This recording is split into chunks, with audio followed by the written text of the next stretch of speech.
You're listening to Montreal Now with Aaron Rand and Natasha Hall on CJAD 800. That is James Mennie over at the Montreal Gazette. So, Jim, yesterday we spent a lot of time talking about these tuition hikes that are now official, although I just wanted to point out one thing. I actually heard Pascale Derry, because I know she did a couple of interviews in English yesterday late in the day. I actually heard her say on this idea of, 80%, that's the quota for French level 5 for graduating students. And she said, well, if that's a problem, then just simply try to recruit more students coming here who already speak French. Mm-hmm. I thought, great, so why don't we just make it so if you speak English, you're not welcome to come to university here? That would solve the problem, wouldn't it?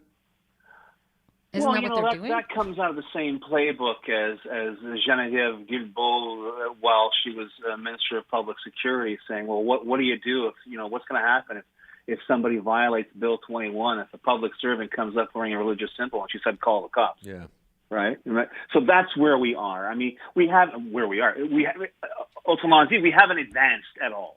It's, I don't, that sounds like a good answer. I'll just say that, get more people who speak French, because that would not, they still have to, presumably she means it would be easier for them to meet these requirements, to do all these French language studies. But this is it.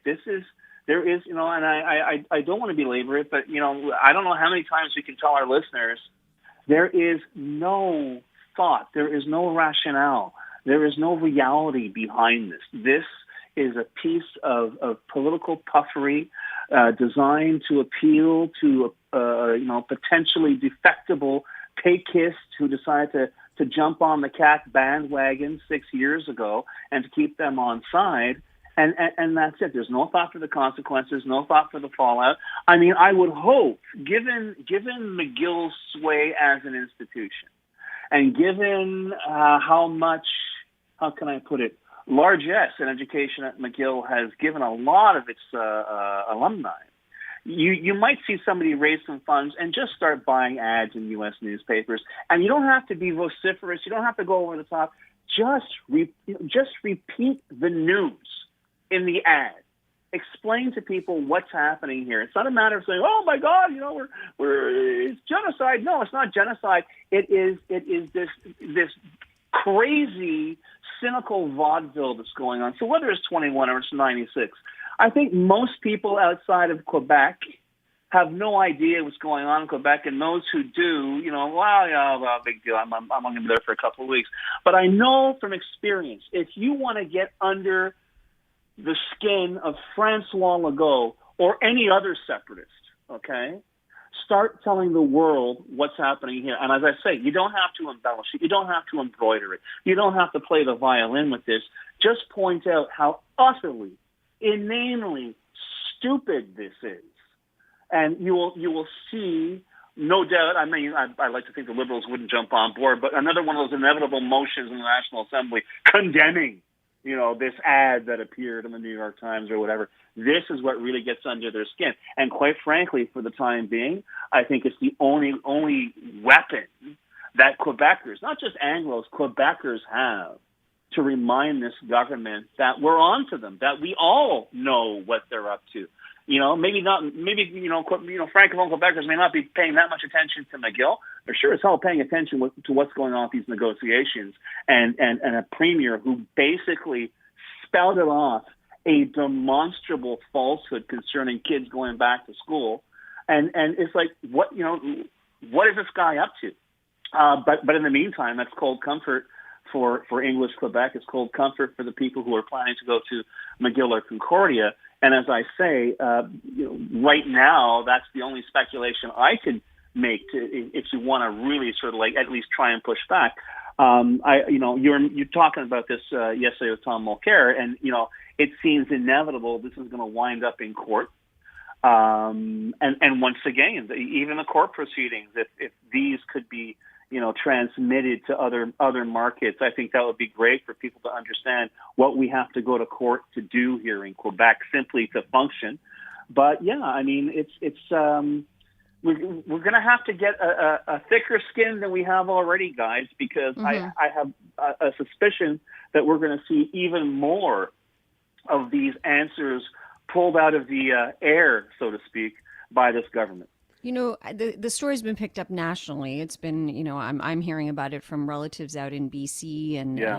people, and we are being ridiculed. It's just another weirdo Yeah. Quebec thing happening. But I'm wondering, you were talking about taking ads in American newspapers. I also wonder, because it's not getting a lot of play in francophone media, but would it make a difference if, more francophones were irked by this, or if they were ridiculed, if they could take out ads in the Journal de Québec? I think if somebody put together like simply an ad in French explaining this very, very simply, and how this is not an English story. This is a Quebec story. This is a story about whether we want to remain on the world stage, or whether we want to make sure that the Quebec Nation, which more and more, as far as I'm concerned, is beginning to resemble, la village féerique de mon oncle François, this closed little, I don't know, theme park going back to the 1950s. I think that would be a good first step. On the other hand, even in Quebec, I don't think, as I said, whether it's the CAQ or any other separatist government or so-called nationalist government, they shrug. Even in the ROC, they shrug. It's bad. Who cares? It's Canada. It's who cares? But man, when you I was never really a big fan of Mordecai Richard, but when he started publishing his pieces down in New York, their heads exploded. Mm-hmm. And now, apparently, one of my colleagues sent us an email today. We've made the BBC. So slowly but surely, this story is getting legs. The absurdity of it, and the fact that they're not going after some mom and pop restaurant for English on their sign. They're going after a centuries-old institution with a world reputation on the strength of two rationale which have been proved, both of them, to be lies. I want to ask about that. I asked the question yesterday, fairly late in the show, I think. We had Sébastien Lebel-Grenier on from Bishops, right? And Bishops has a bit of a reprieve here. They get 825 students who won't have to basically conform to this. But I asked him, because I heard Pascale Derry, I thought I heard her say this, that when she was having her discussions, whenever they were, and the universities say they happened once and never again until they were notified yesterday, but she says, well, they agreed that French is in decline. And he said, no, they never said that. No. And she's making it seem like, we're all in agreement here. And this seems to be the government ploy. Even when McGill announced they were going to axe the $50 million Francization program for students, okay? That was in the works long before any of this rubbish came to light. And the rationale for it was to more, I can't quote exactly, but it was to more thoroughly acclimatize our student body to life in Montreal, which to me seems perfectly reasonable. Of course, they're going to grab at any straw, Aaron, to try and justify this. They're going to say, well, see, that's an admission right there that you see that French is in danger, and that's why you did. They, as you say, they never said that. But this is what this government does. It's been doing it from day one. They create a narrative, and if the narrative doesn't fit, well, what the hell? They just make one up. And I hate to even bring this up. We had Anthony Housefather because, of course, people asked yesterday, where are the feds on this? He's spoken up, but he's saying, and maybe to be fair, this only happened yesterday. Maybe give it some time. The caucus will meet. We'll hear something.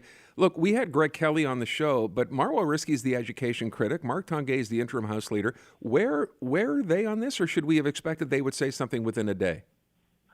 Well, I'm not a doctor, and I shouldn't be giving health advice, but I will tell you, Natasha, and all of our listeners, please, while you're waiting for that answer, don't hold your breath. And that says an awful lot for people wondering again about the provincial Liberals, doesn't it, Jim? Well, and the feds as well. The feds. But, come on. If they pulled a stunt like this with francophones in another province, Trudeau would leap out of his skin, okay? Now he's running around for the last 24 hours saying, I'm going to run again because apparently the promises I made in 2015 are in jeopardy. You never kept them in the first place, you clown. So that's where we are. But I don't want to sound too cynical and too pessimistic, but of all the things you should not waste your time doing, it's waiting for the Trudeau Liberals to give a damn about what's happening to most of the people who vote for them in this province. We'll leave it at that. Jim, have a good weekend. Thank you so much. You too, guys.